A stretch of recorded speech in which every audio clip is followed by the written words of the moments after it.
Tänases lühikeses videos ma proovin uut Canoni RF-seeria objektiivi, milleks on siis 600 ava 11. Teen sellega mõned pildid ja proovin ühtlasi ka videot teha.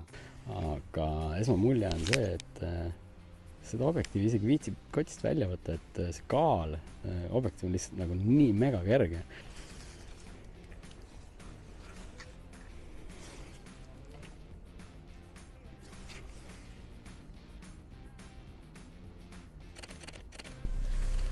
Ma ei ole ise kunagi olnud väga selline pikkade objektiivide fänn, kuna nad on just sellised kobakad, suured, rasked ja üldjuhul väga kallid, siis mulle tundub, et selline nice to have objektiiv võiks just olla RF-i see 600.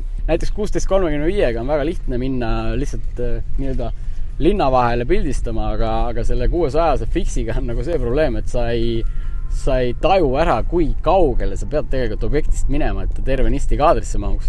Et siit esimese vaateplatvormi pealt oligi nagu mure selles, et olgu ma saan nagu kirikutorni saan peale, aga see on ka nagu kõik, et sellega peab jah nagu korraliku distantsi siis objekti vahele võtma, et pigem kuskilt kaugelt eemalt pildistama.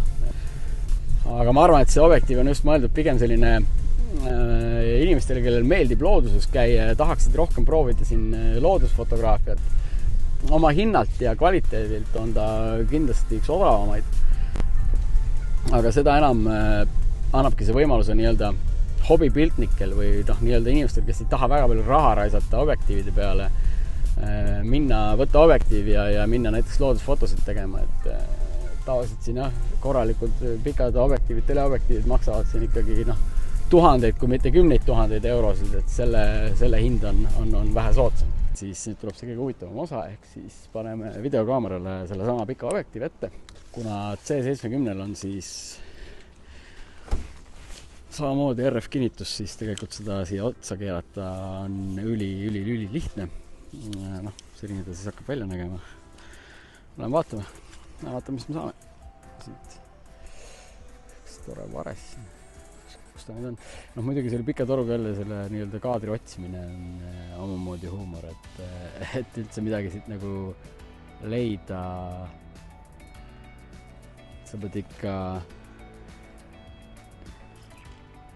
korralikult nägema, kus või mis keegi on, et sa ei saa lihtsalt nagu laia nurgaga on nagu lihtne see, et sa lihtsalt seda, mida sa näed, seda filmid, aga 600-sega on see, et kui sa siit hakkad nagu seda aeda filmima, siis ega sa seda ei saagi siit filmida, et sa pead kõigepealt mingi 100 meetrit sinna poole minema ja see 600 nagu kaugus ja kaadri valik on kindlasti nagu üks asi, mis on sa pead nagu teadma, mida sa filmid, et selle C70 kaamera puhul on hea see, et tal on sisse ehitatud ND filtrid, et kui pilt on liiga ele, muidugi 82 diameeter on sellel optikal, et kui sul oleks vaja nagu ND filtrit sinna ette osta, siis jälle maksad seal, ma ei tea, 100-200 eurot. Kui sa nüüd bännin ka, tegelikult isegi saab, et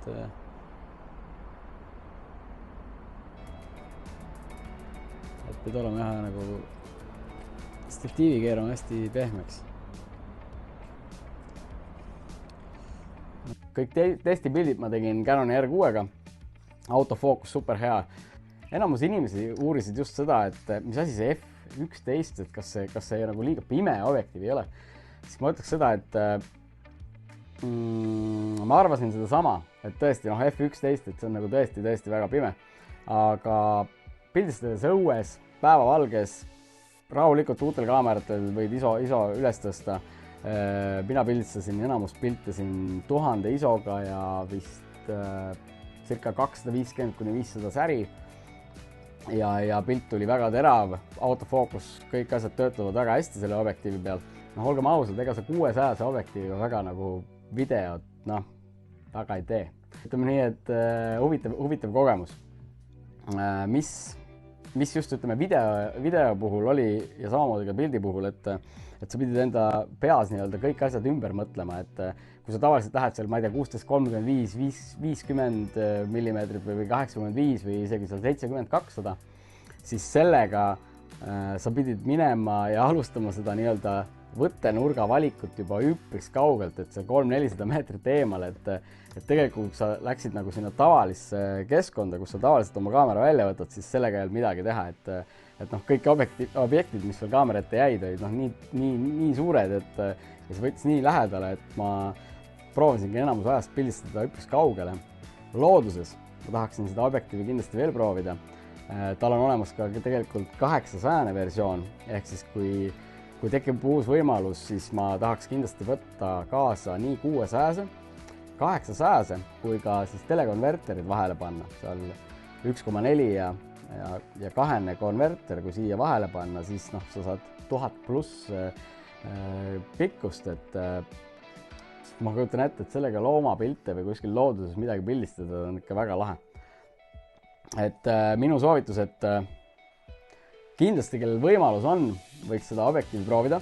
Ta on ülimalt kerge objektiiv, vist oli 900 midagi grammi, et alla kilo kaaluv selline suur objektiiv. Hinnaklassist samamoodi, ta ei ole kindlasti kallimate seast, et hobipiltnikul väga mõnus temaga näiteks metsa minna ja looduspilte teha.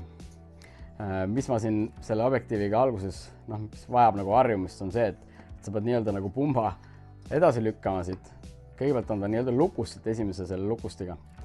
Siis sa pead selle lukusti lahti tegema, lükkama objektiivi lõppu ja uuesti lukku panema. Ja siis on alles see nii-öelda objektiiv valmis nii-öelda pildistama, et siin külje peal on siis nupud, stabilisaatori nupp, nagu ikka autofookus, manual fookus ja siis on siin see fokusseerimiskaugus ja minu teada siin see esimene ring, siin jah, siin klõk teeb, seda saab siis vastavalt enda soovidele programmeerida, et panna see ava peale, ISO peale, et väga huvitav selline omadus, mida noh, mina isiklikult ei kasuta, aga see võimalus on nii-öelda olemas.